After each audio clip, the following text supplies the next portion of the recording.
پھر طلحہ رضی اللہ تعالیٰ عنہ آگے بڑھے اور انہوں نے سینہ سپر ہوئے، ہر تیر کو ہاتھ پہ روکا، اتنے تیر لگے ہاتھ پر کہ زندگی بھر کے لیے یہ ہمارے حضرت طلحہ کا ہاتھ شل ہو گیا، شل ہو گیا۔ اور انصار و مہاجرین نے گھیرے میں لیا ہوا تھا، ایک ایک کر کے کٹتے گئے کٹتے گئے کٹتے گئے کٹتے گئے، سب شہید ہو گئے، صرف طلحہ باقی رہ گئے، اکیلے طلحہ، اور ہاتھ بھی زخمی ہو چکا تھا۔ اس زخمی ہاتھ سے قریش کا منہ پھیر دیا اور حضور کو اٹھایا اور بھاگے، پیچھے بھاگے، کھڑے ہونے کا مقام نہیں رہ گیا تھا، پیچھے بھاگے تو آپ نے کہا اوجب طلحہ، طلحہ آج تجھ پہ جنت واجب ہو گئی۔ پھر قریش نے حملہ کیا، پھر حضور کو بٹھایا، پھر پیچھے زخمی شیر کی طرح پلٹ کے حملہ آور ہوئے، پھر قریش کے منہ دوسری طرف پھیر دیے اور پھر واپس آ کر حضور کو اٹھایا، پھر دوڑ لگائی، پھر آپ نے کہا اوجب طلحہ، طلحہ تو نے جنت کو واجب کر لیا، واجب کر لیا۔ پھر قریش حملہ آور ہوئے، پھر گھیرے میں لیا، پھر آپ کو بٹھایا، پھر پیچھے پلٹ کے حملہ کیا، وہ سب کے منہ پھیر دیے، پھر آپ کو لے کر بھاگے اور احد پہاڑ پہ چڑھ گئے، اور وہاں ایک غار تھا اس میں جانے لگے، وہاں اوپر ایک چڑھائی تھی، وہاں حضور چڑھ نہیں پا رہے تھے، زخموں سے چور تھے، تو طلحہ اپنے سارے زخموں کے باوجود، ہاتھ شل ہے، حضور کو اپنی کمر پہ بٹھایا اور پہاڑ کا پکڑ کر سیدھے کھڑے ہوئے، اور اس کے اوپر سے حضور پاک صلی اللہ تعالی علیہ وسلم اس غار کے اندر اترے۔ یہ انہوں نے پہچانا کہ یہ اللہ کا رسول ہے۔ آج کا امتی نماز نہیں پڑھ رہا، جھوٹ نہیں چھوڑ رہا، زنا نہیں چھوڑ رہا، عورت پردے پہ نہیں آ رہی، اولاد ماں باپ کی فرما بردار نہیں، تاجر سود نہیں چھوڑ رہا، ملازم رشوت نہیں چھوڑ رہا۔ کیوں؟ نہیں پہچانا اللہ کون ہے اور نہیں پہچانا اللہ کا رسول کون ہے۔ احسان تو آدمی زندگی بھر یاد رکھتا ہے، اللہ کے نبی سے بڑھ کر کوئی اس امت کا محسن ہو سکتا ہے؟ ساری زندگی رو رو کے گزار دی، پیٹ پہ پتھر باندھ کے گزار دی۔ خندق کے موقع پر صحابہ آئے کہ یا رسول اللہ ہمارے پیٹ پہ پتھر بندھے ہوئے ہیں، آپ نے کرتا اٹھا کر دکھایا کہ میرے پیٹ پہ 2 پتھر بندھے ہوئے۔ تو بھائیو یہ دوسرا علم ہے سیکھنے کا کہ میرا پیدا کرنے والا اللہ ہے، تم اللہ مجھ سے کیا چاہتا ہے، میں کیسے زندگی گزاروں، میری تو اللہ سے براہ راست کوئی بات چیت کوئی نہیں، مجھے نظر نہیں آتا، میرے سامنے نہیں ہے، میں کیا سمجھوں کہ وہ مجھ سے کیا چاہتا ہے۔ تو یہ دوسرا علم ہے، وَاعْلَمُوا أَنَّ فِيكُمْ رَسُولَ اللَّهِ فَاعْلَمْ أَنَّهُ لَا إِلَٰهَ إِلَّا اللَّهِ وَاعْلَمُوا أَنَّ فِيكُمْ رَسُولَ اللَّهِ۔ جاؤ اللہ کے رسول کے قدموں میں بیٹھو، وہ تمہیں بتائے گا کہ اللہ کیا چاہتا ہے، وہ تمہیں بتائے گا کہ اللہ کیا نہیں چاہتا، وہ تمہیں بتائے گا زندگی کیسے گزارنی ہے، تمہیں بتائے گا زندگی کا مقصد کیا ہے اور کاروان زندگی کدھر جا رہا ہے۔ یہ علم اس کے پاس ہے، جاؤ اس کے قدموں میں جھکو، تمہیں وہاں سے یہ دولت ملے گی، اور نہ کوئی فلسفی بتا سکے گا، نہ کوئی دانشور اور نہ کوئی دنیا کے علم والا، وہ تو سب اندھے ہیں، جاہل ہیں۔ وہ ایسی آنکھ والا ہے کہ آپ نے فرمایا میں آگے بھی دیکھتا ہوں پیچھے بھی دیکھتا ہوں، نماز پڑھتے پڑھتے آسمان کی طرف نظر میں نہیں اٹھائی، سامنے نظر ہے، اب آگے بڑھ گئے، پھر پیچھے ہٹ گئے، نماز کے اندر ہی سلام پھیرا، پہلی صف کے لوگوں نے کہا یا رسول اللہ کیا کیا، کبھی آگے کبھی پیچھے، کہ جنت نظر آ رہی تھی میں آگے ہو گیا، پھر دوزخ نظر آئی تو میں پیچھے ہو گیا۔ جو ان آنکھوں سے جنت دیکھ لے جو 7ویں آسمان پر ہے، اس کے دل کی نظر کیسی ہوگی؟ جو ان آنکھوں سے اللہ کا دیدار کر کے آیا اس نظر میں کیا طاقت ہوگی؟ موسیٰ علیہ السلام نے کہا یا اللہ اپنا آپ تو دکھا، کہ نہیں، لن یرانی حی الا مات، موسیٰ مجھے زندہ دیکھے گا مر جائے گا، ولا رطب الا تفرق ولا یابس الا تدہدہ، مجھے تر دیکھے گا بکھر جائے گا، خشک دیکھے گا ریزہ ریزہ ہو جائے گا، زندہ دیکھے گا مر جائے گا، یہاں نہیں کوئی مجھے دیکھ سکتا، دیکھنا ہے تو جنت میں آؤ وہ دیکھ سکیں گے، کہ نہیں تھوڑا سا تو دکھا، تھوڑا سا تو دکھا۔ تو اللہ تعالیٰ نے ایک تجلی ڈالی طور پر جو پلٹ کے آئی موسیٰ علیہ السلام پر، 40 دن ہوش نہیں آیا ہے، اور ادھر 7 آسمان سکڑ گئے، سدرۃ المنتہا بھی پیچھے رہ گیا، جبریل بھی پیچھے رہ گیا، عرش بھی پیچھے رہ گیا، 70,000 نور کے پردے بھی اٹھے اور اللہ اور محبوب آمنے سامنے ہو گئے۔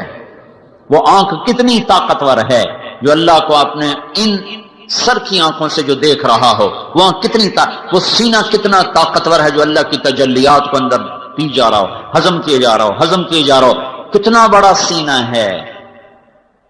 اللہ تعالیٰ زمین آسمان پہ ایک تجلی ڈال دے، ایک تجلی، ایک تو عرش لے کر 7 زمینیں جل کے راکھ ہو جائیں گی، 7 آسمان، لوح محفوظ، کرسی اور عرش اور زمین اور چاند اور تارے اور سیارے اور فرشتے اور جن اور انسان اور پتھر اور پہاڑ اور پانی اور جنگل اور چوپائے اور دوپائے اور آبی اور خاکی اور ناری اور نوری، میرے رب کے نور کی قسم ہر چیز جل کے راکھ ہو جائے گی۔ وہ کتنا عظیم نبی ہے جو اللہ کا نور یوں دیکھ رہا تھا اور بیچ میں کوئی حجاب نہ تھا۔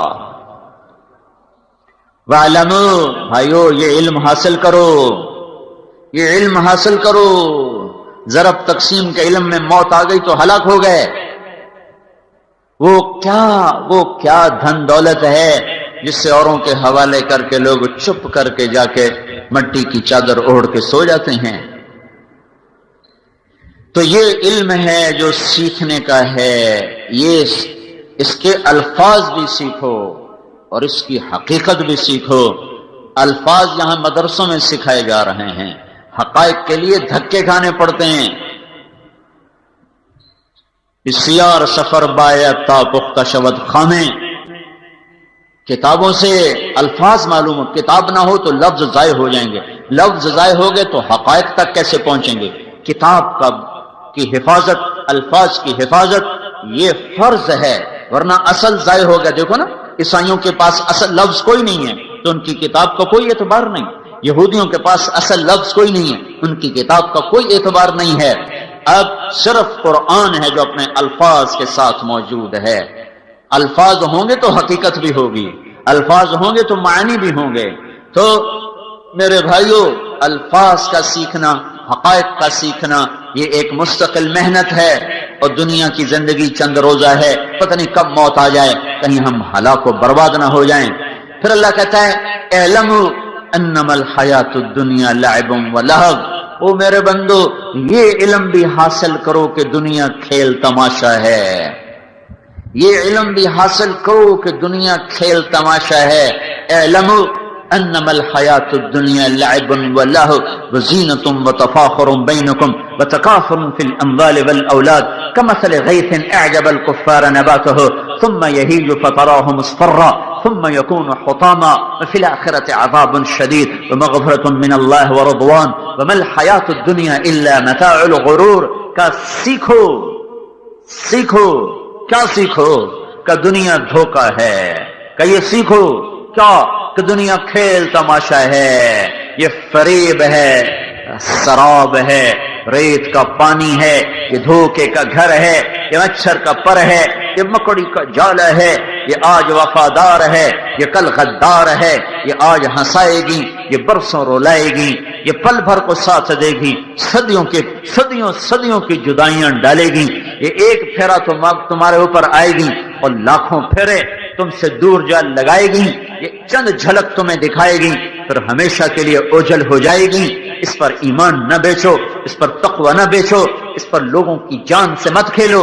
دیکھتے نہیں ہو روزانہ قتل قتل قتل قتل، زمین پر قتل، گاڑی چھین لی قتل، پیسے چھین لیے قتل، بندے اٹھا لیے قتل۔ ہائے ہائے، یہ درندے، یہ انسان درندہ کیوں بن گیا ہے؟ اس ظالم کو پتہ نہیں ہے کہ ایک شہنشاہ اوپر دیکھ رہا ہے، قتل کر رہا ہے، وہ دھوکہ ہے، وہ دھوکہ ہے، وہ دھوکہ ہے۔ یہ علم حاصل کرو، یہ علم حاصل کرو کہ دنیا کھیل ہے، تماشا ہے، فریب ہے، فراڈ ہے، دھوکہ ہے، غدار ہے، مکار ہے، چند روزہ ہے، اصل پناہ ہے، یہاں کا رونا اصل، یہاں کی ہنسی عارضی، یہاں کی موت اصل اور زندگی عارضی۔ سورج چڑھتا ہے اور بڑی آب و تاب سے چمکتا دمکتا ہے، 6 گھنٹے ساتھ نہیں گزرتے کہ پھر اس کا زوال شروع ہو جاتا ہے، پھر چند گھنٹے نہیں گزرتے کہ مغرب کے افق کو چھو کر وہ دم توڑ جاتا ہے۔ پھول بڑے نخرے سے کھلتا ہے، شام کو مرجھاتا ہے، چمیلی بڑے نخرے سے کھلتی ہے اور شام کو پتیاں جھڑ جاتی ہیں، اور درخت بہار میں بڑی اپنے آب و تاب دکھاتے ہیں اور خزاں میں ننگے ہو جاتے ہیں۔ جوانی میں بڑا نشہ ہوتا ہے اور شیشے پر کے سامنے گھنٹوں کھڑے ہو کے اپنے آپ کو دیکھتا ہے، اپنے آپ کو دیکھتی کبھی ادھر سے کبھی ادھر سے، کبھی آگے سے کبھی پیچھے سے۔ چند دن گزرے، چند شامیں گزری، چند صبحیں گزری، چہرے پر بڑھاپے کی مکڑیاں آ گئیں اور انہوں نے بڑی بے رحمی کے ساتھ تانا بانا بنتے بنتے بنتے بنتے شکل کو ایسا خوفناک کر دیا کہ اب اپنی شکل دیکھتی ہے اور کہتی میں نہیں ہوں کوئی اور ہے، تو ہی ہے۔ اپنی شکل دیکھتا ہے کہتا میں تو نہیں، تو ہی ہے ظالم، تیری جوانی کو بڑھاپا نگل گیا اور اب موت تجھے کھائے گی، پھر قبر تجھے کھائے گی، پھر گرمی تجھے پگھلائے گی، زمین کروٹ بدلے گی، پھر تیری ہڈیوں کا چورا چورا ہوا میں تیرا رب بکھیر دے گا، تیرا اول بھی فنا، تیرا آخر بھی فنا، اور اس کے بیچ میں تو دھوکے میں چل رہا ہے، خواب دیکھ رہا ہے۔ لوگ دنیا کو اصل سمجھ بیٹھے، اس کے لیے ایمان اس کے سودے کر دیے، اس کے لیے ضمیر بیچ دیے۔ قتل و غارت کے بعد پڑھو انسانی تاریخ، بھری پڑی ہے ظلم و ستم سے، بھری پڑی ہے۔ میرے نبی کا فرمان ہے ایک آدمی کے قتل پر ساتوں آسمان کے فرشتے انسان جنات کٹھے ہو جائیں۔ ایک آدمی کو ناحق قتل کرنے پر 7 آسمان کے فرشتے، سارے جن سارے انسان کٹھے ہو جائیں تو اس ایک کے قتل کے بدلے میں اللہ سارے فرشتے، سارے جن، سارے انسان اٹھا کے دوزخ میں ڈال دے گا۔ یہاں تو ایویں لوگ قتل کر رہے ہیں۔ جاؤ سیکھو، کیا سیکھو؟ انما الحیات الدنیا لعب، دھوکا، کھیل، لہو، تماشا، زینت و تفاخر، ایسے ہی 4 دن کی شوشا ہے، پھر سب فنا ہے۔ اجل ہی نے چھوڑا نہ کسرا نہ دارا، اسی سے سکندر صفاتہ بہارا، ہر ایک لے کے کیا کانا حسرت سے دھارا، پڑا رہ گیا سب یوں ہی ٹھاٹھ سارا، جگہ جی لگانے کی دنیا نہیں ہے، یہ عبرت کی جا ہے تماشا نہیں ہے۔ ملے خاک میں اہل شاں کیسے کیسے، ہوئے نامور بے نشاں کیسے کیسے، زمین کھا گئی آسماں کیسے کیسے، جگہ جی لگانے کی دنیا نہیں ہے، یہ عبرت کی جا ہے تماشا نہیں ہے۔ تجھے پہلے بچپن نے برسوں کھلایا، جوانی نے پھر تجھ کو مجنوں بنایا، بڑھاپے نے پھر آ کے کیا کیا ستایا، اجل تیرا کر دے گی بالکل صفایا، جگہ جی لگانے کی دنیا نہیں ہے، یہ عبرت کی جا ہے تماشا نہیں ہے۔ یہی تجھ کو دن ہے رہوں سب سے اعلیٰ، وہ زینت نرالی ہو فیشن نرالا، جیا کرتا ہے کیا یوں ہی مرنے والا، تجھے حسن ظاہر نے دھوکے میں ڈالا، جگہ جی لگانے کی دنیا نہیں ہے، یہ عبرت کی جا ہے تماشا نہیں ہے۔ تو کہ حرص و ہوس کو چھوڑ میاں، مت دیس بدیس پھرے مارا، قذاق اجل کا لوٹے ہے، دن رات بجا کر نقارا، کیا بدیا بھینسا بیل شتر، کیا گونی پلہ سر بھارا، کیا گیہوں چاول موٹ مٹر، کیا آگ دھواں اور انگارا، سب ٹھاٹھ پڑا رہ جائے گا جب لاد چلے گا بنجارا۔ جاؤ اٹھتے جنازے دیکھو، اکھڑی ہوئی قبریں دیکھو، سنسان ویران قبرستان دیکھو، رونے والیوں کے نوحے سنو، ناچنے والیوں کے تھرکتے بدن نہ دیکھو، گانے والیوں کی سر پر دھوکہ نہ کھاؤ، گھنگرو کی چھنکار پر ایمان نہ بیچو، شراب اور زنا کی محفلوں سے دور ہو کر جاؤ ویرانوں میں ٹوٹی قبریں دیکھو، جنہوں نے لاکھوں کروڑوں حسینوں کو پگھلا دیا اور انہیں مٹی بنا دیا، عبرت کا نشان بنا دیا، ان کے نشان تک مٹا دیے۔ میرے بھائیو جاؤ جاؤ، سارا عبرت کے لیے ہڑپے جاؤ، موہنجو داڑو جاؤ، ٹیکس لا جاؤ، ان تہذیبوں کو دیکھو جن کے آج کھنڈر تو ہیں، کھنڈر ہیں، اور وہ ہٹو بچوں کے شور والے کہاں چلے گئے، بادشاہ کہاں چلے گئے، لاکھوں انسانوں کی زندگیوں سے کھیلنے والے بدبخت موت پر چپ کر کے زیر زمین چلے گئے۔ ساری دنیا میں سب سے زیادہ خون بہانے والا چنگیز خان، نہ آج اس کے شہر کا پتہ ہے، نہ اس کی قبر کا پتہ ہے، نہ ہلاکو کے شہر کا پتہ ہے، نہ اس کی قبر کا پتہ ہے۔ ان کے نشان مٹ گئے۔ چنگیز خان کا شہر 7ویں صدی کا سب سے حسین شہر بنا، سب سے بڑا شہر بنا۔ وہ صرف 110 سال اپنی زندگی پایا، اور 110 سال کے بعد چین کے حملہ آور اٹھے اور نے چنگیز خان کے شہر کو ایسے مٹا دیا جیسے وہ بدبخت اوروں کے شہر مٹاتا گیا۔ اور آج وہاں منگولیا کے قریب صحرا میں ایک کھلا میدان ہے، وہاں ایک پتھر کا چبوترا ہے، اس پر ایک کچھوا ٹوٹا ہوا بیٹھا ہے، جو صرف ایک نشانی ہے جو یہ بتا رہی ہے کہ کبھی یہاں دنیا کے سب سے بڑے متکبر اور ظالم خونخوار انسان کا راج تھا۔ آج وہ بدبخت بھی مٹا، آثار بھی مٹے، اس کے نشان بھی مٹ گئے۔ کوئی ایک دیوار تو کھڑی ہوتی، سب مٹا دیا۔ ایک جھٹکے سے اللہ نے لاکھوں کو زیر زمین پہنچا دیا. فجعلنا عالیہا سافلہا، یہ کئی دفعہ ہوا ہے، ایک دفعہ نہیں ہوا. اللہ تعالیٰ شہنشاہ آدم، مالک آدم، خالق آدم، قادر آدم، قدیر آدم، مہیمن آدم، شہنشاہ آدم، ساری ملکوت اس کی غلام ہے. وہ کہتا ہے یہ دھوکہ ہے، ایمان نہ بیچ، یہ دھوکہ ہے، عزت نہ بیچ، یہ دھوکہ ہے، ضمیر نہ بیچ، یہ دھوکہ ہے، ڈنڈی نہ مار، یہ دھوکہ ہے، کسی کو دھوکہ نہ دے، یہ دھوکے کا جہان ہے. لوٹ مار کا بازار گرم نہ کر، ہاتھوں کو خون سے رنگین نہ کر. مسلمان کا خون اتنا آسان نہیں ہے، یہ گلے پڑ جائے گا، یہ گلے پڑ جائے گا، یہ آسان نہیں ہے. اگرچہ دنیا کی تاریخ ظلم و ستم، لوگوں نے آل رسول ذبح کر دی، میں اور آپ تو کیڑے مکوڑے ہیں. کیا جب انسان درندہ بنتا ہے، جب بگڑتا ہے، مجھے کئی دفعہ خیال آتا اللہ اکبر، سامنے ابن الرسول کھڑا ہو اور اس کے معصوم بچے ہوں اور ان پر تیر چلائے جا رہے ہوں اور ان کے سینے کے پار نیزے ہو رہے ہیں. وہ کیا بدبخت تھا جس نے حسین کا سر کاٹا. دھرتی عجب جہان ہے. وہ کون بدبخت تھا جس نے نیزے پہ سر چڑھایا، اور وہ کون بدبخت تھا جس نے ہونٹوں پہ چھڑی ماری. وہ کون بدبخت تھا جس کے دربار میں وہ سر پہنچایا گیا. جب انسان دنیا کو زندگی سمجھ لیتا ہے، پھر وہ آل رسول بھی گاجر مولی کی طرح کاٹ کے رکھ دیتا ہے.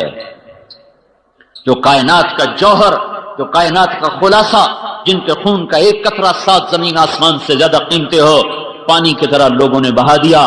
کہ ان بدبختوں نے یہ سمجھا دنیا سب کچھ ہے، دنیا سب کچھ ہے. میں حیران ہوں، وہ سر کاٹ کے عمر ابن سعد کے خیمے پر گیا کہ میرا گھر سونے سے بھر دو، میں نے حسین کا سر کاٹ دیا. ارے بدبخت، 7 زمین آسمان جس سر کی قیمت نہ بن سکیں، تو نے صرف چند ٹکڑا سونا اس کی قیمت لگائی. دینی پڑے گی، یہ قیمت دینی پڑے گی. حضرت عبداللہ ابن عباس نے خواب دیکھا جب حسین شہید ہو رہے تھے، تو آپ کے سر میں مٹی ہے اور آپ کے ہاتھ میں بوتل ہے، اس میں آپ خون ڈال رہے ہیں. عبداللہ بن عباس نے پوچھا یا رسول اللہ کیا ہے؟ کہ یہ حسین اور اس کے ساتھیوں کا خون ہے، میں جمع کر رہا ہوں، میں قیامت کے دن خود وکیل بن کے آؤں گا اور ان کے خلاف کیس کروں گا. ہاں، جہاں مدعی اللہ کا رسول ہو وہاں کیا حال ہوگا؟